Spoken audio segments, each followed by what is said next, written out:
नमस्कार, मी आहे वैष्णवी कथलकर। आपण बघत आहात सीटीव्ही न्यूज। नजर प्रत्येक बातमीवर। हिंदी आणि मराठी भाषेत बातम्या प्रसारित करणारे जिल्ह्यातील एकमेव channel, sponsored by Sukhkarta associates. आणि आता पाहूयात गेल्या 24 तासातील बातम्या पटापट।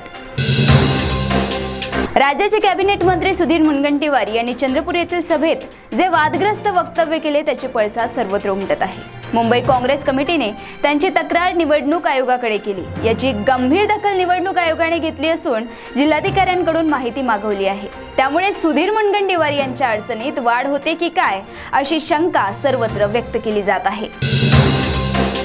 माझ्या संपूर्ण वक्तव्यामधून केवळ काही भाग काढून तो प्रसार माध्यमावर प्रसारित करण्याबद्दल सुधीर मुनगंटीवार चांगले संतापले असून त्यांनी सायबर क्राईमकडे तक्रार करण्याचे सुतवाच केले आहे। त्यामुळे हा वाद कुठपर्यंत जातो आणि त्याची झळ कुणाला बसते याकडे सगळ्यांचे लक्ष लागले आहे। शासकीय कार्य कुठलेही असो त्यात शिक्षकांना जुंपणे हे सरकारचे नित्य कर्तव्य असते।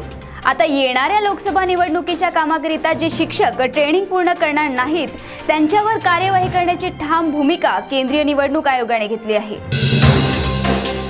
ज्यांचं वय 80 वर्षापेक्षा जास्त आहे आणि ज्यांना 40% जास्त अपंगत्व असेल अशा व्यक्तींना मतदानाची सोय घरबसल्या करण्याची व्यवस्था निवडणूक आयोगाने केली आहे। त्या अनुषंगाने गडचिरोली सारख्या दुर्गम भागात निवडणूक अधिकारी पोहोचून त्यांनी असे 2 मतदार ज्यांचे वय 80 पेक्षा जास्त आहे आणि ज्यांना 40% जास्त अपंगत्व आहे त्यांच्याकडून घरबसल्या मतदान करून घेतले। चंद्रपूर वणी आणि लोकसभा मतदारसंघात प्रत्येक पक्ष इतर पक्षाचा पाठिंबा घेण्यासाठी धडपडताना दिसतात।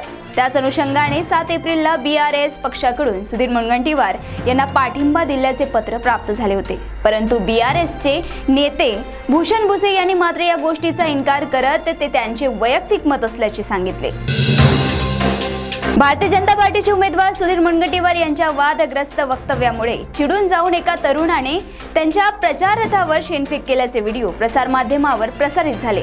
ही घटना कोरपणा तालुक्यातील खिरडी येथे घडली। घुगुस येथील मुळसा येथे 2 रेल्वे कर्मचारी बंद लाईनमध्ये काम करत असताना अचानक ती लाईन सुरू करण्यात आली। त्यामुळे त्या दोघांना विजेचा जबरदस्त धक्का लागला, परंतु सुदैवाने त्यांचे प्राण बचावले। या प्रकरणात रेल्वे प्रशासनाचा निष्काळजीपणा कारणीभूत असून ज्या व्यक्तीने ही लाईन सुरू केली त्यावर कारवाई होणार का याकडे सगळ्यांचे लक्ष लागले आहे। चंद्रपूर येथे 14 एप्रिल पासून महाकाली यात्रेस प्रारंभ होत आहे। या यात्रेस मराठवाडा, विदर्भ आणि इतर प्रांतातून अनेक भाविक दर्शनासाठी येतात। त्यामुळे या यात्रेत भाविकांना त्रास होऊ नये याकरिता जिल्हाधिकाऱ्यांनी संपूर्ण परिसराची पाहणी केली आणि योग्य ते निर्देश दिले।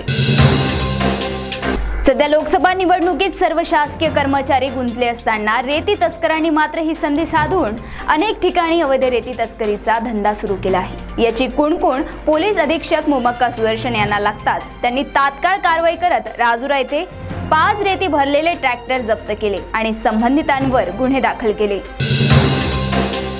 उन्हाळ्यामध्ये पाण्याची कमतरता असताना नळामधून जे पाणी येते त्यावर अनेक जण टिल्लू पंप बसवून पाणी ओढून घेतात। त्यामुळे गरजूंना पाणी मिळत नाही। याकरिता महानगरपालिकेने पाऊल उचलताना टिल्लू पंप धारकांवर जप्तीची कारवाई करण्याचे निर्देश संबंधित अधिकाऱ्यांना दिले आहे। तर या होत्या आजच्या पटापट बातम्या। लवकरच भेटूया पुन्हा काही नव्या बातम्यांसह। तोपर्यंत अशाच बातम्यांची अपडेट घेण्यासाठी बघत रहा विदर्भातील अग्रणी सीटीव्ही न्यूज। नजर प्रत्येक बातमीवर। नमस्कार।